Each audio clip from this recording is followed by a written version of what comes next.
नमस्कार दोस्तों, स्वागत है आप सभी का डीसी की हॉरर स्टोरीज में।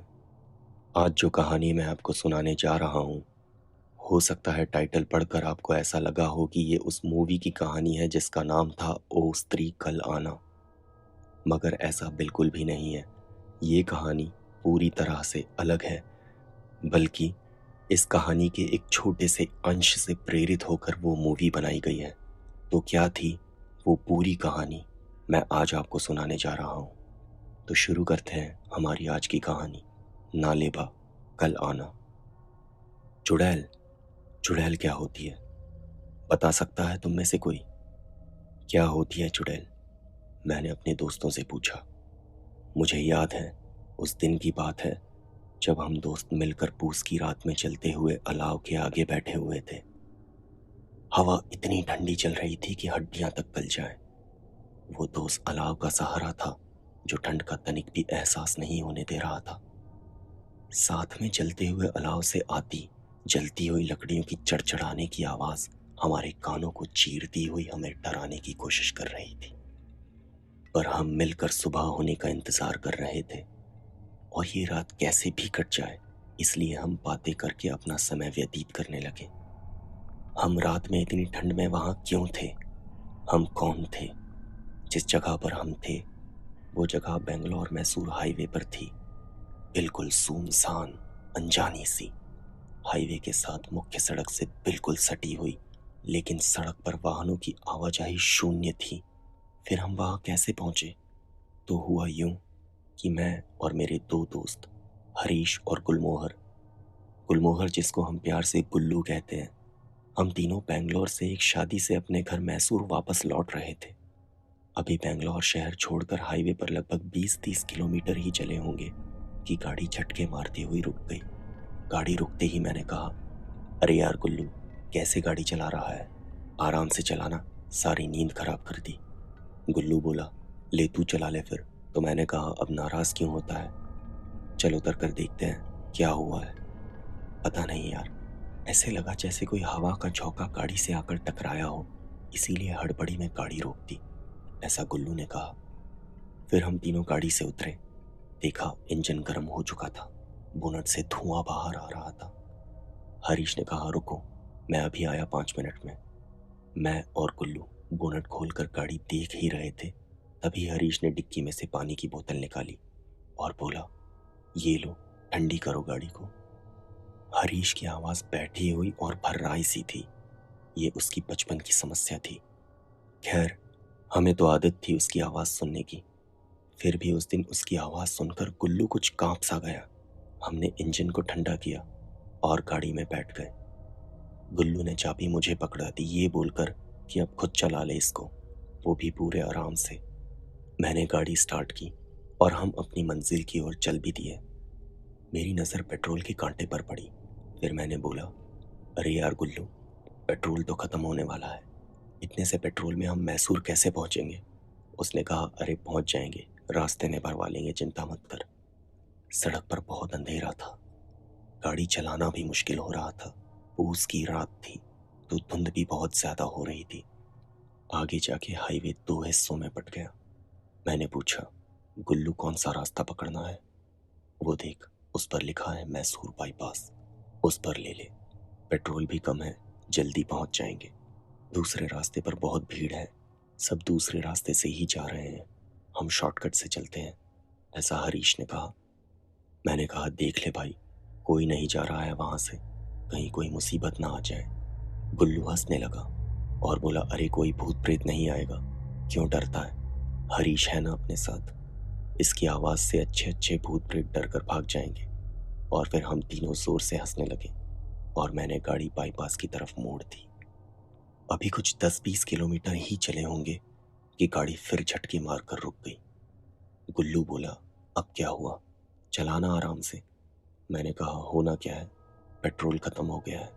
ये हरीश के काम ऐसे ही होते हैं, इसको बोला था पेट्रोल डलवा कर लाना गाड़ी में, ऐसे ही ले आया। हरीश अपनी बैठी हुई भर्राई सी आवाज में बोला, अरे देर हो रही थी इसीलिए जैसी थी वैसी ले आया, अब उतरो नीचे और धक्का लगाओ, देखते हैं आगे कोई पेट्रोल पंप मिल जाए। अब हम में से बारी बारी एक आदमी स्टीयरिंग पर बैठता और बाकी दोनों धक्का लगाते।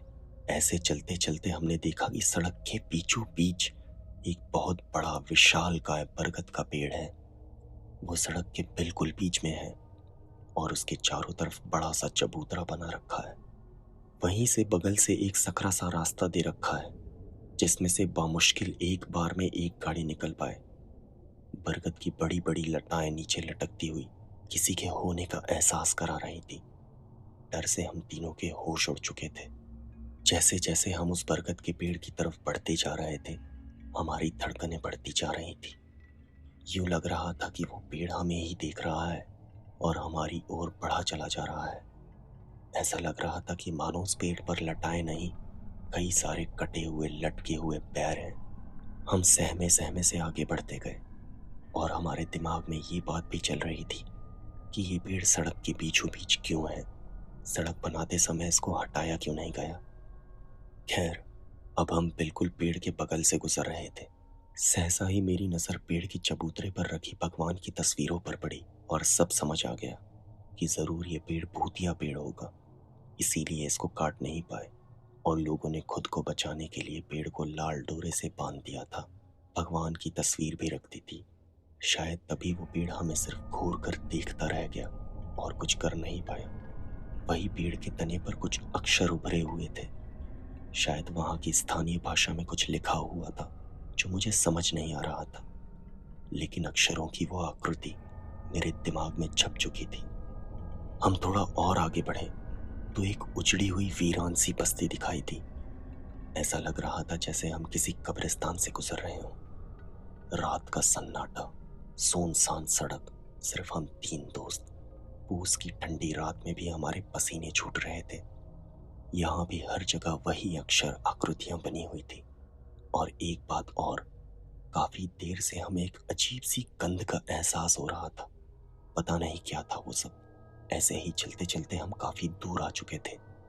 लगभग 4 से 5 किलोमीटर धक्का लगाने के बाद हम तीनों थक चुके थे।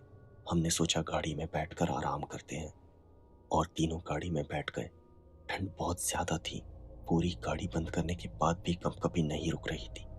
तभी हरीश बोला, चलो बाहर अलाव जलाकर आग सेकते हैं। ऐसे तो गाड़ी में कुल्फी जम जाएगी हमारी। रात काफी हो चुकी थी। करीब 12 से 1 बजे के बीच का वक्त रहा होगा। हम गाड़ी से बाहर निकले, सड़क से नीचे उतरकर एक कोने में जगह ढूंढी, फिर लकड़ियां इकट्ठी की और अलाव जलाया और हम आग सेकने लगे और हमने गप्पे मारना शुरू कर दिया। वहीं थोड़ी दूर पर एक टूटी हुई दीवार सी थी। उसका दरवाजा भी अब जर्जर हो चुका था। धुंध बहुत थी तो कुछ साफ दिखाई नहीं दे रहा था। दीवार पर वहीं की लोकल भाषा में कुछ लिखा था। मैंने गुल्लू को बोला, क्या लिखा है, पढ़ना जरा। गुल्लू वहां की लोकल भाषा जानता था। उसने पढ़ने का प्रयास किया। ना ना ब अरे छोड़ो ना यार, हमें क्या, कुछ भी लिखा हो। एक तो धुंध, ऊपर से दीवार पर जमी हुई धूल, कुछ भी समझ नहीं आ रहा, ऐसा गुल्लू बोला। फिर हमारा पूरा ध्यान अलाव पर था। उससे अच्छी गर्मी मिल रही थी तो ठंड का आभास खत्म हो चुका था। हमने काफी लकड़ियां जोड़ ली थी जलाने के लिए, इससे आग काफी तेज हो चुकी थी। हम बातें कर ही रहे थे तभी मेरे दिमाग में एक जिज्ञासा जागी। मैंने सोचा चलो पूछता हूँ, चुड़ैल, चुड़ैल क्या होती है? बता सकता है तुम में से कोई, क्या होती है चुड़ैल? मैंने अपने दोस्तों से पूछा। दोनों एकदम सन्न रह गए, जैसे मैंने पता नहीं क्या पूछ लिया हो। फिर हरीश बोला, अभी थोड़ी देर पहले तो डर रहा था, अब चुड़ैल के बारे में जानना चाहता है। हाँ तो क्या हुआ? उसके बारे में बात करने से क्या वो यहाँ प्रकट हो जाएगी? डर तो अब तुम रहे हो, मैंने हरीश से कहा। हरीश बोला, सुनो मैं बताता हूँ चुड़ैल के बारे में। मैंने बहुत सुना है। और वो अपनी भर्राती हुई डरावनी सी आवाज में लगा सुनाने चुड़ैल के किस्से। तभी गुल्लू बोला, अच्छा पहले ये बता, ये चुड़ैल पैदा होती है या बाद में बनती है? हरीश ने बताया, देखो चुड़ैल कभी पैदा नहीं होती, ये तो मरने के बाद चुड़ैल बनती है। मैंने पूछा कैसे? हरीश बोला, कहा यह जाता है कि जब कोई गर्भवती महिला दिवाली के 5वें दिन प्रसव पीड़ा में अपनी अप्राकृतिक मौत के कारण मर जाए तो वो बाद में चुड़ैल बन जाती है। चुड़ैल दिखने में बहुत ही डरावनी होती है। उसके पैर उल्टे होते हैं, उसके चेहरे पर मौत का खौफ साफ दिखाई देता है। बाल उलझे से बिखरे हुए, थोड़ी नुकीली लंबी सी होती है और चेहरे पर झुर्रियां छाई होती हैं। ये कोई भी रूप धारण कर लेती हैं, स्त्री पुरुष कोई भी। ये किसी की भी आवाज निकाल कर तुम्हें बहला सकती है। ऐसा सुना है कि रात में ये दरवाजे पर दस्तक देती है, तुम्हारे किसी चहेते की आवाज इस तरह निकाल कर पुकारती है कि जैसे वो किसी मुसीबत में हो, और तुम झट से दरवाजा खोल दोगे और ऐसा करते ही तुम्हारी मौत हो जाएगी। ये पुरुषों को सुंदर महिला बनकर लुभाती है और उनका खून चूस कर अपनी उम्र को बढ़ाती है। इतने में गुल्लू बोला कि डायन भी तो यही करती है, पुरुषों को अपने वश में करती है। तो क्या डायन और चुड़ैल एक ही चीज है? हरीश बोला, अरे नहीं, चुड़ैल और डायन में अंतर होता है। चुड़ैल तो जो मैंने बताया कि मरने के बाद बनती है, पर डायन जो होती है वो एक जिंदा स्त्री होती है। वो अपने तंत्र मंत्र काले जादू से पुरुषों को अपने वश में करती है। इसीलिए तुमने सुना होगा कि कई जगह एक औरत को जलाकर मार दिया क्योंकि वो एक डायन थी। पर चुड़ैल को मारने की बात नहीं सुनी होगी, क्योंकि उसको कौन मारेगा, वो तो पहले ही मर चुकी है। तो क्या चुड़ैल को खत्म नहीं किया जा सकता? मैंने पूछा। गुल्लू बोला, मैंने सुना है कि अगर चुड़ैल के पेट को काट कर उसके बच्चे को उससे अलग करके बरगद के नीचे दफना दे तो चुड़ैल की शक्ति खत्म हो जाती है और सदा के लिए शांत हो जाती है। फिर हरीश ने अपनी बात आगे बढ़ाई। उसने बताया कि उसकी दादी माँ ने बचपन में उसे एक चुड़ैल का किस्सा सुनाया था। करीब 100-150 साल पुराना किस्सा होगा नालेबा का, ऐसा मेरी दादी माँ बताती थी। तुम लोग सुनना चाहोगे नालेबा की कहानी? मैंने पूछा, ये नालेबा क्या भला है? गुल्लू बोला, अरे कुछ नहीं, ये यहाँ की लोकल भाषा का शब्द है जिसका हिंदी में अर्थ होता है कल आना। अच्छा, ये कहकर मैंने कहा, सुनाओ सुनाओ। गुल्लू बोला, कहीं तुम वो श्रद्धा कपूर की फिल्म स्त्री कल आना की कहानी तो नहीं सुनाने वाले, जिसमें चुड़ैल को कहते हैं कल आना? हरीश बोला, अरे नहीं यार, उल्टा वो फिल्म इस कहानी से प्रेरित होकर बनी है और फिर मेरी कहानी तो उसके बिल्कुल उलट है। उल्टा? वो कैसे? मैंने पूछा। हरीश बोला, सुनोगे तो पता चलेगा, पहले सुन तो लो। ये एक गांव की कहानी है। बेंगलोर के पास एक गांव था, बहुत बड़ा नहीं, छोटा सा ही रहा होगा। गांव में एक परिवार था। उस परिवार में एक बहुत ही सुंदर स्त्री रहती थी जो कि गर्भवती थी। गांव के बाहर एक बरगद का पेड़ था। उससे कुछ दूरी पर सड़क किनारे बहुत सारे छोटे छोटे कब्रिस्तान बने हुए थे और दूर एक बड़ा कब्रिस्तान भी था। मैंने पूछा, बहुत सारे कब्रिस्तान क्यों, और क्या वो मुर्दों को जलाते नहीं थे? नहीं, उस गांव की अपनी एक परंपरा थी जिसमें मरने वाले के आधे शरीर को, मतलब धड़ से नीचे वाले हिस्से को जलाया जाता था और ऊपर वाले हिस्से को दफनाया जाता था। और एक व्यक्ति को दफनाने के बाद कब्रिस्तान की दीवार पर लिख दिया जाता था, नालेबा, मतलब कल आना। गुल्लू बोला, ऐसा क्यों भाई? एक कब्रिस्तान में सिर्फ एक मुर्दा क्यों, और नालेबा क्यों लिखते थे? हरीश बोला, क्योंकि मुर्दों को दो हिस्से में रखा जाता था। एक को बरगद के नीचे जला दिया जाता था तो दूसरे को दफनाया जाता था। जब दफनाया जाता था तो साथ में उसके सभी वस्त्र और खाने पीने का सामान भी रख देते थे। ऐसा कहा जाता है कि जो भी स्त्री गर्भावस्था में अप्राकृतिक मौत मरेगी वो चुड़ैल बनती है। ये मैंने बताया था अभी, बस इसीलिए इनकी खाने की व्यवस्था वहीं कर दी जाती थी ताकि चुड़ैल वहां से बाहर ना आ पाए। यदि कोई इन्हें देख ले तो चुड़ैल उसको मार डालेगी। इसीलिए कब्रिस्तान के बाहर नालेबा लिखवा दिया जाता था ताकि कोई भूल से भी अंदर ना चले जाए। और क्या उसका खाना कभी खत्म नहीं होता था? कौन देता था खाना? और क्या चुड़ैल खाती नहीं थी उनको? गुल्लू ने उत्सुकता से ऐसा पूछा। हरीश बोला, एक साथ इतने प्रश्न, सबका जवाब देता हूँ। जब भी खाना खत्म होता तो उसके परिवार का ही कोई सदस्य वहां भेड़ बकरियां बांध कर आता था और दिन में ही जाता था और सूरज छिपने से पहले वापस लौट आता था। मैंने कहा, दिन में चुड़ैल नहीं आती क्या? हरीश बोला, हाँ भाई, चुड़ैल सूरज की रोशनी सहन नहीं कर सकती, इसीलिए वो रात में ही बाहर आती है। अच्छा, एक बात समझ नहीं आई, कि ये कब्रिस्तान की दीवार पर नालिबा क्यों लिखते थे? गांव में तो सबको पता ही होगा, फिर क्या जरूरत आ गई? ऐसा गुल्लू ने पूछा। इस पर हरीश का जवाब था कि गांव से बाहर के लोगों को तो नहीं पता होगा ना, और ये धड़ से नीचे के हिस्से को अलग से जलाने का क्या कारण था? मैंने उत्सुकतावश पूछा। हरीश ने बताया कि गांव के लोग ऐसा मानते थे कि ऐसा करने से चुड़ैल अपाहिज हो जाती है और लोगों को परेशान करने के लिए इस कब्रिस्तान से बाहर ज्यादा दूर नहीं जा पाएगी, गांव में प्रवेश नहीं कर पाएगी, ऐसा गांव वालों का मानना था। अच्छा, ये जो चुड़ैल होती है, ये किसी भी स्त्री पुरुष का रूप बना लेती है। कितनी देर तक वो ऐसा कर सकती है? गुल्लू ने हरीश को बीच में रोकते हुए पूछा।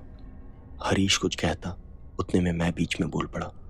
अरे ये तो मुझे पता है, मैंने पढ़ा था कि कहीं बहुत ज्यादा देर तक वो ऐसा नहीं कर सकती, क्योंकि जितना ज्यादा समय वो दूसरे के रूप में रहेगी, उसके शरीर से शक्ति कम होने लगती है, और अगर जिस व्यक्ति का रूप उसने लिया है वो सामने आ जाए तो वो तुरंत ही अपने असली रूप में आ जाती है।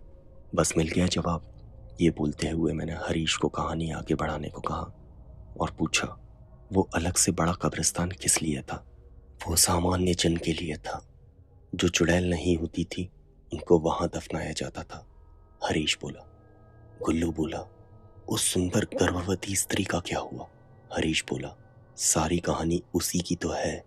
वो स्त्री अपने परिवार की बड़ी बहू थी और पहली बार गर्भवती हुई थी। उसको अपने भेड़ बकरियों से बहुत प्यार था। उसके पास एक बकरी का मेमना था जिसको वो भोली कहकर पुकारती थी। उसको उससे बहुत लगाव था। एक क्षण के लिए भी वो उसकी आंखों से ओझल होता तो वो खाना पीना छोड़कर उसी को ढूंढा करती थी। जब तक वो मिल नहीं जाता तब तक कुछ खाती पीती भी नहीं थी। पूरा दिन घर में काम करती थी और शाम को अपनी भेड़ बकरियों को चराने के लिए जंगल ले जाया करती थी। बेचारी घर में भी अकेली ही सारा काम करती थी। फिर भी उसके घर वाले उसे ताना मारा करते थे। वो कुछ ना कहती थी, चुपचाप सारा दिन काम में लगी रहती थी। वो बहुत परेशान थी। भोली ही एकमात्र उसका सहारा थी। उसी से वो अपने सारे दुख दर्द बतला लेती थी। एक दिन वो जंगल से अपनी भेड़ बकरियों को लेकर वापस आ रही थी। शाम का समय था, सूरज छिप चुका था। भोली भी उसके साथ थी। अचानक भोली उसके हाथों में से कूदकर भाग गई। वो भोली के पीछे दौड़ी। उसने देखा कि भोली कब्रिस्तान में चली गई है। वो स्त्री घबरा गई। वो कब्रिस्तान के बाहर ही रुक गई। उसकी नजर नालेबा पर पड़ी, इसीलिए वो अंदर जाने से डर रही थी। उसने बाहर से ही आवाज लगाई, भोली भोली, पर वो बाहर नहीं आई। वो स्त्री डरी सहमी सी धीरे धीरे कब्रिस्तान में प्रवेश कर गई। अंदर का दृश्य बहुत ही भयानक था। चारों तरफ जानवरों की हड्डियों के कंकाल पड़े थे। वो थोड़ा और आगे बढ़ी। धीरे धीरे अपने डर को खुद में समेटते हुए उसने कांपते होठों से आवाज लगाई, भोली भोली, और अपनी नजरें इधर उधर घुमाई। तभी अचानक उसकी नजर एक औरत पर पड़ी जिसने काले वस्त्र पहने हुए थे। बिखरे हुए बाल थे उसके और चारों ओर खून बह रहा था। वो वहां जमीन पर बैठी हुई कुछ खा रही थी। उसके चबाने की आवाज हर तरफ गूंज रही थी। वो स्त्री उसको देखकर बहुत ज्यादा डर गई थी। उसके शरीर से पसीने छूट रहे थे। वो डर से थर थर कांप रही थी। फिर भी उसने डरते डरते आवाज दी, भोली भोली। उसकी आवाज सुनते ही उस भयानक सी दिखने वाली महिला ने चबाते चबाते वहीं बैठे बैठे बिना धड़ घुमाए उसकी ओर अपना पूरा सिर घुमा दिया। अब वो इस स्त्री को वहीं बैठे बैठे अपनी खौफनाक आंखों से घूर रही थी और उसके हाथों में थी भोली जिसे वो चबा चबा कर खा रही थी। उस गर्भवती स्त्री ने जब ये मंजर देखा तो उससे रहा नहीं गया और वो अपनी भोली को उससे बचाने के लिए उसकी तरफ भागी। इससे पहले कि वो कुछ कर पाती, उस भयानक खौफनाक चुड़ैल ने उस स्त्री को जोर से धक्का दिया। वो स्त्री दूर जाकर जोर से जमीन पर गिर गई और उसके पेट में जो बच्चा था उसने तुरंत ही दम तोड़ दिया। जैसे ही उस स्त्री को इसका आभास हुआ उसने भी तुरंत अपने प्राण त्याग दिए और अब उस स्त्री के मृत शरीर में उस चुड़ैल ने प्रवेश कर लिया।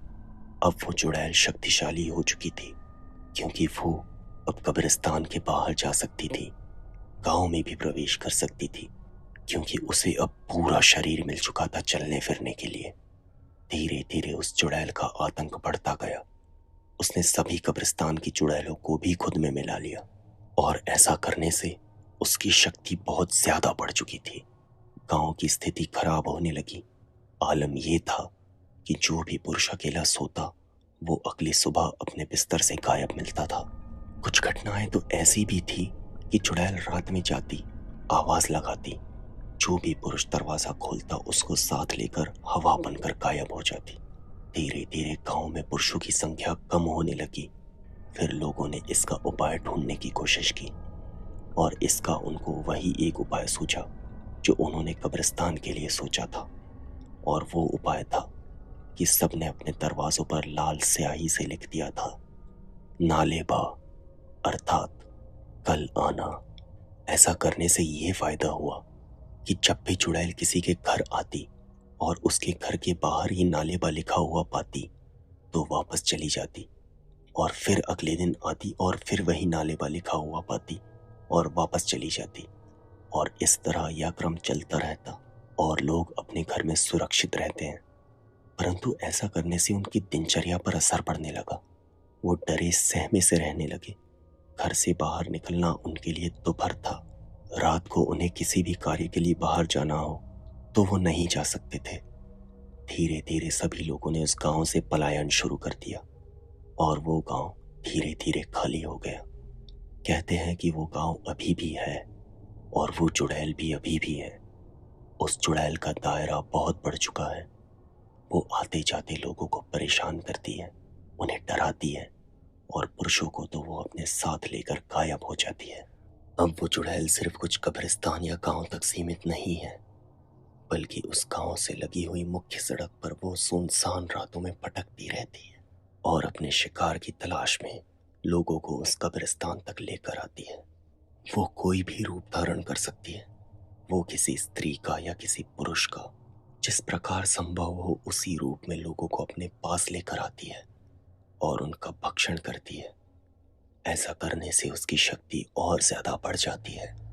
अब वो सिर्फ जानवर, भेड़ बकरियां नहीं खाती, बल्कि अब वो इंसानों को खाती है। कहते हैं कि वो खंडहर हो चुका गांव, कब्रिस्तान और चुड़ैल का साया अभी भी बेंगलोर मैसूर हाईवे पर मौजूद है। सरकार ने उस गांव से निकलने वाली सड़क का कायाकल्प किया, उसको नए सिरे से बनाया। फिर भी कोई भी वाहन वहां से नहीं गुजरता, क्योंकि वहां पर चुड़ैल का साया है। चुड़ैल का साया पूरे हाईवे पर पाया जाता है, लेकिन उस गांव के नजदीक उसकी दहशत बहुत ज्यादा है। इसीलिए कोई भी उस शॉर्टकट रास्ते में दाखिल होने की हिम्मत नहीं करता। अचानक हमें ठंड का एहसास होने लगा। हमारा शरीर कांप रहा था। तभी मेरी नजर अलाव पर गई। मैंने देखा अलाव बुझने वाला था। फिर मैंने अपने साथियों से कहा कि ये अलाव तो बुझने वाला है, चलो और लकड़ियां लेकर आते हैं, ताकि हम ठंड में आराम से बैठकर अलाव की आग सेक सकें। हरीश ने कहा कि मुझे मालूम है लकड़ियां कहाँ मिलेंगी, मैं अभी आया। और ये कहकर वो आगे की तरफ बढ़ गया, वहीं उस दीवार की ओर जहां कुछ धुंधला सा लिखा हुआ था, जिसे हम पढ़ नहीं पा रहे थे। पीछे पीछे गुल्लू भी लकड़ी लेने उसके पीछे गया, और मैं भी उनके साथ हो लिया। हरीश थोड़ा तेज तेज चल रहा था, वो हमसे बहुत आगे था। मैं और गुल्लू हरीश के पीछे थे। वो दीवार की उस तरफ चला गया लकड़ियां लेने। तभी मेरी नजर उस दीवार पर लिखे हुए पर पड़ी। मैंने गुल्लू से कहा, अब पढ़ो, हम इसके काफी नजदीक हैं, अब समझ आ जाएगा कि क्या लिखा है। गुल्लू ने थोड़ा ध्यान लगाया, जमी हुई धूल को अपने हाथों से हटाया और उसको पढ़ने की कोशिश की। उसको पढ़ते ही गुल्लू की जुबान जैसे हलक में अटक गई हो। ऐसा लगा जैसे वो कुछ बताना चाह रहा था, पर कुछ बोल नहीं पा रहा था। मैंने गुल्लू को झिंझोड़ा और पूछा, क्या हुआ, ऐसा क्या लिखा है? वो घबराते हुए अटकते अटकते बोला, नालेबा। और मेरी नजर उस लिखे हुए पर पड़ी। मुझे वो पढ़ना तो नहीं आता था, परंतु उसे देखकर ऐसा लगा कि अक्षरों की इन आकृतियों को मैंने पहले भी कहीं देखा है।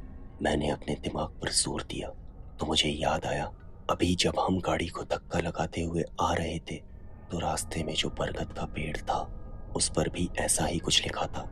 साथ में हमें जो खंडर वीरान गांव मिला था वहां भी दरवाजों पर इसी तरह की अक्षरों की आकृतियां बनी हुई थी। फिर मुझे ये समझने में जरा भी देर नहीं लगी कि अब हम तीनों बुरी तरह उस चुड़ैल के साए में फंस चुके हैं। अब वो चुड़ैल अपने चंगुल से हमें बचकर जाने नहीं देगी।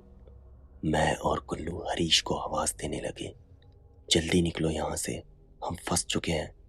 और ये कहते हुए हम अपनी गाड़ी की ओर से भागे, परंतु अंदर से कोई जवाब नहीं मिला। हरीश शायद लकड़ियां ढूंढने बहुत आगे निकल चुका था। जब हम वापस गाड़ी के पास आए तो देखते हैं कि हरीश गाड़ी में पेट्रोल डाल रहा है।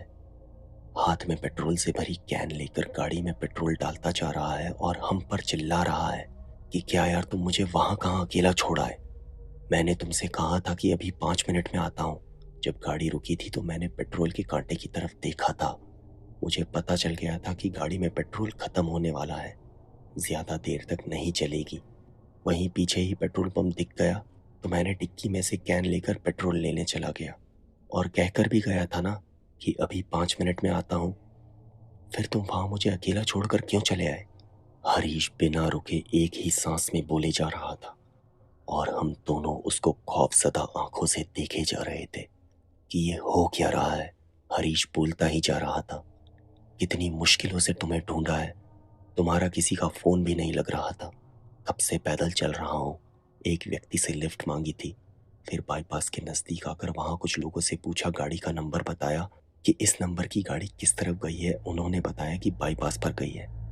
मैंने जिससे लिफ्ट ली थी उससे बाईपास पर जाने से मना कर दिया, बोला कि मुझे नहीं मरना वहां जाकर। ये कहकर उसने बाईपास के पास मुझे उतार दिया।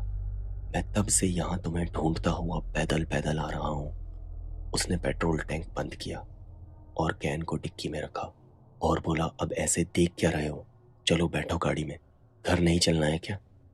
हम दोनों स्तब्ध आंखों से हरीश की ओर आश्चर्यचकित होकर देख रहे थे। तभी पीछे से एक व्यक्ति आवाज लगाता हुआ हमारी ओर आया, अरे देखो भाइयों, मैं लकड़ियां ले आया। हमने पलट कर देखा तो हरीश लकड़ियां लेकर हमारी ओर आ रहा था।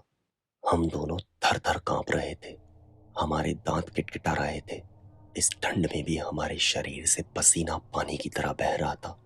कुछ समझ नहीं आ रहा था, ये हो क्या रहा है?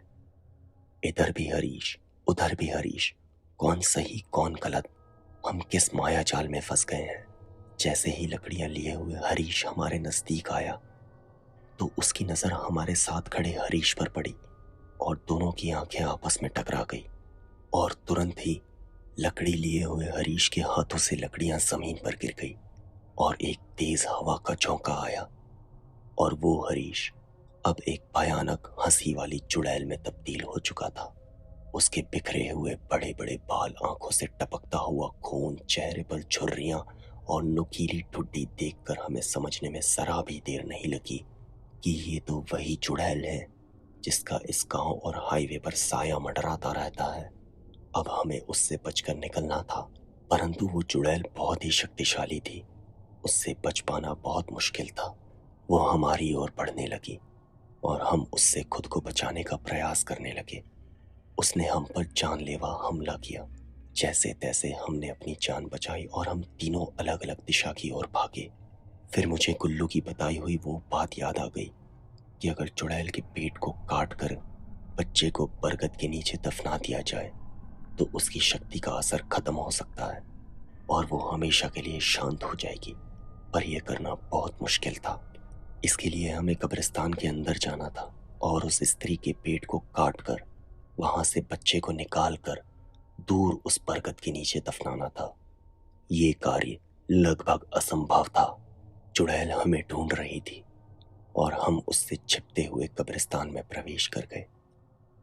वहां हमने उस महिला की लाश को देखा। वो लगभग गल चुकी थी और उसमें कंकाल के अलावा कुछ नहीं बचा था। हमने देखा उसके पेट वाले हिस्से पर एक छोटा सा कंकाल है। वो निश्चित ही उसका मरा हुआ बच्चा होगा। हमने उसे उठा लिया उसके बच्चे को उठाते ही वो चुड़ैल बहुत ही विकराल हो गई और भयानक तरीके से हम पर हमले करने लगी। हम उसके हमले से बचने का लगातार प्रयास करते रहे और बचते बचाते जैसे तैसे डरते हुए हम बरगद के नीचे पहुंचे और बरगद के पास जाकर हमने तुरंत उसके बच्चे को दफनाने का प्रयास किया, परंतु बरगद पर लटके हुए कटे हुए पैर हमारे कामों में बाधा बन रहे थे और वो हमें लगातार परेशान कर रहे थे और हमें ये काम नहीं करने दे रहे थे। फिर मैंने हनुमान चालीसा का पाठ शुरू किया और हनुमान चालीसा के असर से कटे हुए पैर शांत हो गए। गुल्लू ने फटाफट गड्ढा खोदा और हरीश ने उसे दफना दिया। उसके दफन होते ही एक भयानक चीख हमें सुनाई दी। हवा में चारों तरफ चुड़ैलें मंडराने लगी। वो सब इस कब्रिस्तान के बाहर थी, क्योंकि जो चुड़ैलें थी वो उस औरत के द्वारा आपस में जुड़ी हुई थी। अब हमने बच्चे को दफना दिया था तो उस औरत की आत्मा को मुक्ति मिल चुकी थी और इस कारण से ये सभी चुड़ैल औरत के शरीर से बाहर निकलकर चारों तरफ आसमान में फैल चुकी थी। अब बचना हमारे लिए और मुश्किल लगने लगा था। हम सबको काफी चोटें आ चुकी थी। हम लहूलुहान हो चुके थे। अब तो सिर्फ वहां से भागकर ही जान बचाई जा सकती थी, परंतु भागकर भी कैसे? क्या तरीका हो सकता है भागने का? थोड़ी देर बाद मुझे कुछ सूझा कि हम लहूलुहान तो पहले से ही हो चुके थे। हम नहीं चाहते थे कि हमारा और खून बहे और हम इन चुड़ैलों का भोजन बन जाए। यही सोचते हुए मैंने अपनी उंगली से बहते हुए खून से कार के पिछले शीशे पर अक्षरों की उन्हीं आकृतियों को बना दिया जिनका अर्थ होता है नालेबा। हरीश ने गाड़ी स्टार्ट की और हम तीनों उसमें बैठकर वहां से भाग निकले। चुड़ैलें हमारे पीछे आई, परंतु उन्होंने गाड़ी के पीछे नालेबा लिखा हुआ देखा और वहीं रुक गई। वो वहीं रुक गई और हम वहां से सही सलामत वापस अपने घर पहुंच गए। तो दोस्तों, ये थी कहानी नालेबा की। अगर आपको यह कहानी पसंद आई हो तो इस वीडियो को लाइक और शेयर ज़रूर करें और चैनल को सब्सक्राइब करना बिल्कुल ना भूलें, ताकि मैं ऐसी ही कहानियाँ आप तक आगे भी चलकर ला सकूं। और अगर आपके पास ऐसा कोई अनुभव है जो आप शेयर करना चाहते हैं तो डिस्क्रिप्शन पर दिए हुए मेरे ईमेल पर आप ज़रूर लिख कर भेजें। मैं आपकी कहानी दूसरों के साथ अपनी आवाज़ में ज़रूर शेयर करूँगा। धन्यवाद।